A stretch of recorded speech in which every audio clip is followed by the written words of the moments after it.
കൊലപാതകം നടന്നാൽ അന്വേഷണം നടത്തുന്നത് പോലീസാണ്. പക്ഷെ കൊല്ലപ്പെട്ടത് അവരുടെ പ്രിയപ്പെട്ട ഇടയനാണെങ്കിൽ അന്വേഷണം ഏറ്റെടുക്കുന്നത് ആടുകളായിരിക്കും. ഹോളിവുഡിൽ നിന്ന് 2026 ഏറ്റവും വ്യത്യസ്തമായ സിനിമകളിലൊന്നാണ് ദ ഷീപ്പ് ഡിറ്റക്റ്റീവ്സ്. പേര് കേൾക്കുമ്പോൾ കുട്ടികൾക്കുള്ള ഒരു ആനിമേഷൻ സിനിമയാണെന്നൊക്കെ തോന്നാം. പക്ഷെ സിനിമ കണ്ടു തുടങ്ങിയാൽ മനസ്സിലാകും ഇത് നർമ്മവും മിസ്റ്ററിയും ഹൃദയസ്പർശമായ മുഹൂർത്തങ്ങളും ഒരുപോലെ ചേർത്തൊരുക്കിയ ഒരു മനോഹരമായ അനുഭവമാണെന്ന്.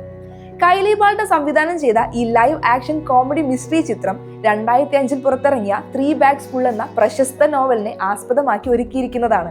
ക്രെയ്ഗ് മസിൻ തിരക്കഥ ഒരുക്കുന്നുവെന്നതും സിനിമയ്ക്ക് വലിയ പ്രതീക്ഷകൾ നൽകിയിരുന്നു. കാരണം കഥാപാത്രങ്ങളുടെ വികാരവും ഹാസ്യവും ഒരുപോലെ കൈകാര്യം ചെയ്യുന്നതിൽ അദ്ദേഹത്തിന്റെ കഴിവ് നേരത്തെ തന്നെ തെളിയിക്കപ്പെട്ടതാണ്. കഥയുടെ കേന്ദ്രത്തിൽ നിൽക്കുന്നത് ജോർജ് എന്ന ഇടയനാണ്. ഹ്യൂ ജാക്ക്മാൻ അവതരിപ്പിക്കുന്ന ജോർജ് തന്റെ ആടുകളെ വെറും മൃഗങ്ങളായല്ല, കുടുംബാംഗങ്ങളെ പോലെയാണ് സ്നേഹിക്കുന്നത്. എന്നാൽ ഒരു ദിവസം ദുരൂഹ സാഹചര്യത്തിൽ ജോർജ് കൊല്ലപ്പെടുന്നു. ആ മരണത്തിന് പിന്നിലെ സത്യം കണ്ടെത്താൻ തീരുമാനിക്കുന്നത് പോലീസോ ഡിറ്റക്റ്റീവുകളോ അല്ല, അവന്റെ സ്വന്തം ആടുകളാണ്.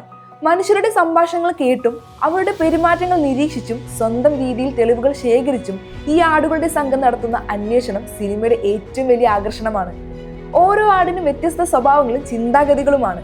അതുകൊണ്ട് തന്നെ അന്വേഷണത്തിനിടയിലെ സംഭാഷണങ്ങളും നർമ്മ മുഹൂർത്തങ്ങളും സിനിമയെ തുടക്കം മുതൽ അവസാനം വരെ ആസ്വാദകരമാക്കുന്നു. പക്ഷേ ദ ഷീപ്പ് ഡിറ്റക്റ്റീവ്സ് വെറും ഒരു മിസ്റ്ററി കോമഡി മാത്രമല്ല, മനുഷ്യരും മൃഗങ്ങളും തമ്മിലുള്ള ബന്ധത്തെക്കുറിച്ചും നഷ്ടത്തെ എങ്ങനെ നേരിടാം എന്നതിനെക്കുറിച്ചും വിശ്വസ്തതയും സ്നേഹവും എത്ര ശക്തമാണെന്നും സിനിമ മനോഹരമായി പറയുന്നുണ്ട്.